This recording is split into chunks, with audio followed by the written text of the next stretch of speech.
Hi, my name is Megan, and I just finished reading this book by Maria Montessori called The Discovery of the Child, and I think it is absolute gold for parenting, for teaching, for anything. And I feel like I'm sitting on something amazing by not sharing it with my friends and family and anyone that wants to learn about Montessori. So I'm by no means an expert, but I'm very, very interested in this, and I am a teacher. So I want to explain what I've learned what Montessori is. I'm sure you've seen a lot of buildings that say Montessori or just heard the name and you don't really know you may not know what it means. So I want to explain that. Maria Montessori was an Italian lady. She was the first female doctor in Italy. This was in 1896. So in 1896, she gets her doctorate, and women weren't really doctors back then. So the male doctors were like, cool, wow, you became a doctor, you're still a woman, so go work in the insane asylum. So they literally sent her to go work in a mental institution, and she discovers that there's children in there. So like 1900s time, remember like what medicine was like back then. First off, they got peg legs still. They're doing bloodletting. Yeah, so like a baby gets born that's the slightest bit messed up, if you will. Any sort of like mental retardation, any sort of deformities, they get given to the state, and the mother gets told, try again. So that's just the times that they were living in. So Maria finds out in this insane asylum that she's working at, there's like a children's ward. She goes and works with the children. They're from 2 to 6 years old, and they are severely mentally retarded. She's working with them pretty much every day from like 8 a.m. to 7 p.m., and she discovers this new method of teaching by watching the children.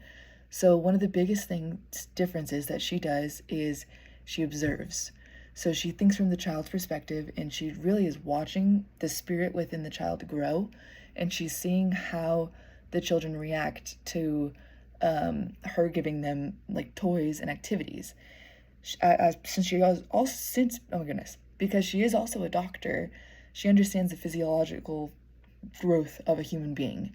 So she realizes we need motor skills. We need fine motor skills. So she creates certain toys, activities that have like fine motor skills with little like tops on them that the kids can play with. And their little bodies are also growing as they're doing that, because kids don't hit the gym, right? So they gotta have some sort of activities that are making them stronger, especially in like their forearms and hands for writing. So she starts teaching these children reading, writing, and arithmetic through different methods that she's come up with. Towards the end of her time with these kids, they all take standardized writing, reading, and math tests that are the same tests that normal children in regular public schools are taking.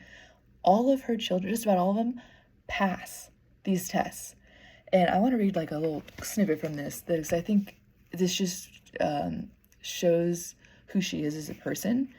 So she says, while everyone else was admiring the progress made by my defective charges, like by her working with these children, I was trying to discover the reason which could have reduced the healthy, happy pupils of the ordinary schools to such a low state that in the intelligence tests, they were on a level with my own unfortunate pupils. Like, I just find that so fascinating that she wasn't even like, praise me. She was like, what are we doing wrong? And she absolutely, in my opinion, started to fix that problem. So I want to explain kind of some of her methods and what she's done, but that's who Maria Montessori is. And she ended up opening her own school in 1907 in Italy. It's called Casa dei Bambini. Obviously, it was in Italian. And the first year that she was opened, it was so successful and the kids were doing so well that it's a discovery-based learning thing. So the teachers kind of watch the students.